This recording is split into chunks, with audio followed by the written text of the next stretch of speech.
Arp crack of wood against denim echoed through the quiet hallway like a gunshot in a library.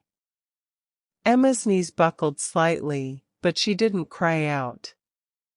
She gripped the doorframe harder, her knuckles whitening beneath the sleeves of her black t-shirt. Her wide-legged jeans offered little cushion, just a thin barrier between the polished oak paddle and the sting blooming hot and deep on her backside. She bit her lip until she tasted copper, blinking back tears that threatened to spill over. Not from pain alone, but from shame, from disbelief, from the surreal collision of being 20 years old and standing in the hall like she was 12 again. "You knew what that guitar meant," her mother said, voice low but unwavering. You knew. Emma didn't answer. She couldn't. Her throat was tight, her chest aching with a guilt that had been building since yesterday afternoon. This paddling, wasn't just punishment. It was reckoning. 24 hours earlier. Sunlight streamed through the bay window of the living room, catching dust motes dancing in the air. Emma sat cross-legged on the rug, scrolling through her phone, trying to calm the storm inside her. She'd just hung up from a screaming match with her boyfriend, Liam. He'd accused her of being emotionally distant, she'd called him controlling.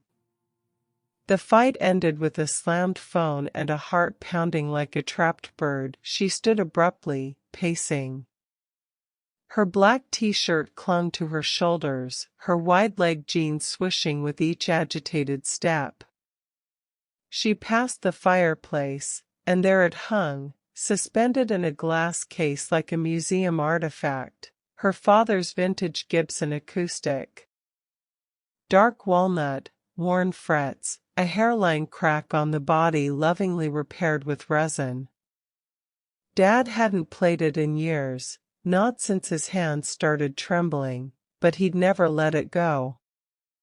That guitar, he'd once told her, saw me through my darkest nights.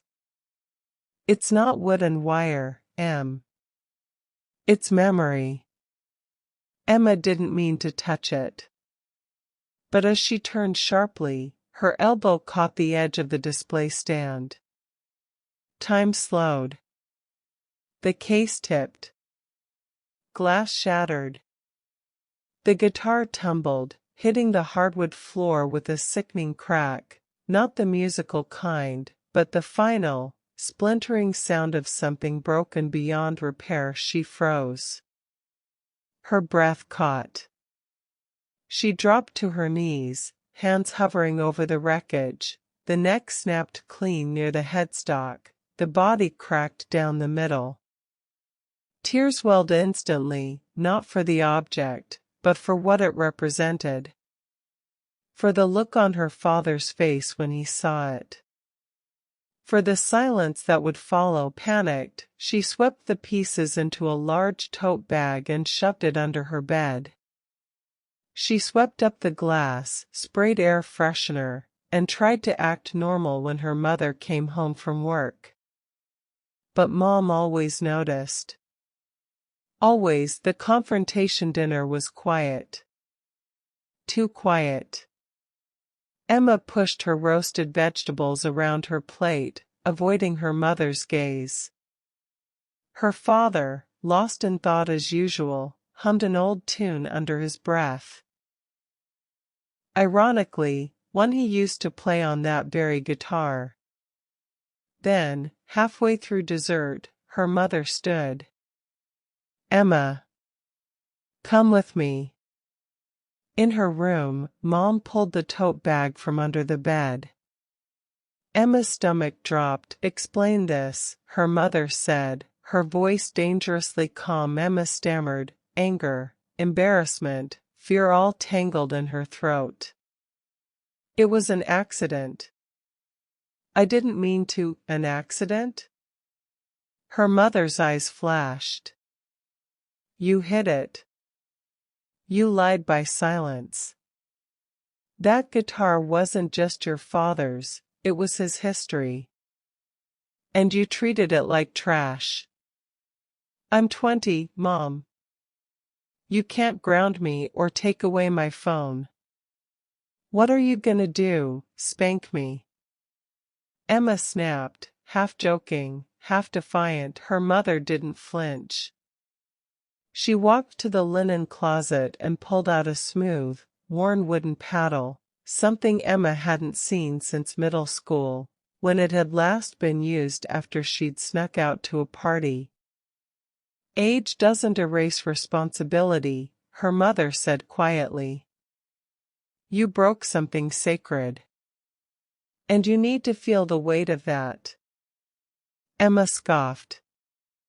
You can't be serious. No one does that anymore. Maybe not, her mother replied. But in this house, actions still have consequences you'll remember. Emma wanted to argue, to storm out, to call it abusive. But then she saw it, the grief in her mother's eyes. Not anger. Grief. For the guitar. For the trust broken. For the daughter who thought rules no longer applied, and something in Emma cracked, not like the guitar, but like ice thawing. The paddling now, standing in the hall, Emma understood. This wasn't about control. It was about connection. About making sure the lesson went deeper than words. Thwack, the second strike landed lower, sharper. Emma gasped, tears finally spilling over. Thwack. The third. She squeezed her eyes shut, shoulders trembling. Her mother set the paddle down. Look at me. Emma turned, cheeks wet, eyes red. I don't do this because I enjoy it, her mother said, voice thick. I do it because love sometimes means holding you accountable, even when you're grown. Especially then. Emma nodded, unable to speak. Aftermath. The next morning, Emma found her father in the garage, staring at the broken guitar laid out on his workbench. She sat beside him in silence for a long time. Can it be fixed? She finally whispered. He ran a shaky hand over the cracked body. Not like it was. But maybe, something new can come from the pieces. Together, they spent the day gluing, clamping, and sanding. It wouldn't play the same. But it would hang again, repaired, scarred, but whole in its own way. That evening, Emma and her mother sat on the porch swing, sipping tea. No apologies were spoken. None were needed. The air between them was softer now, cleansed by honesty and consequence. Emma thought about the paddle, the sting, the tears.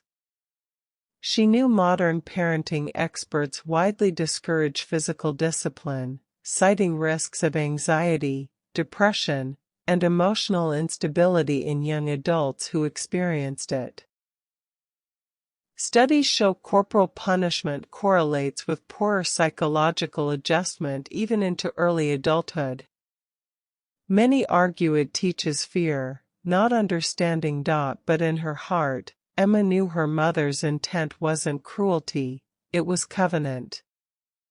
A painful, outdated, perhaps even misguided covenant, but one rooted in love, in legacy, in the desperate hope that her daughter would carry respect into adulthood. As fireflies blinked in the dusk, Emma leaned her head on her mother's shoulder. I'm sorry, she murmured. Her mother kissed the top of her head.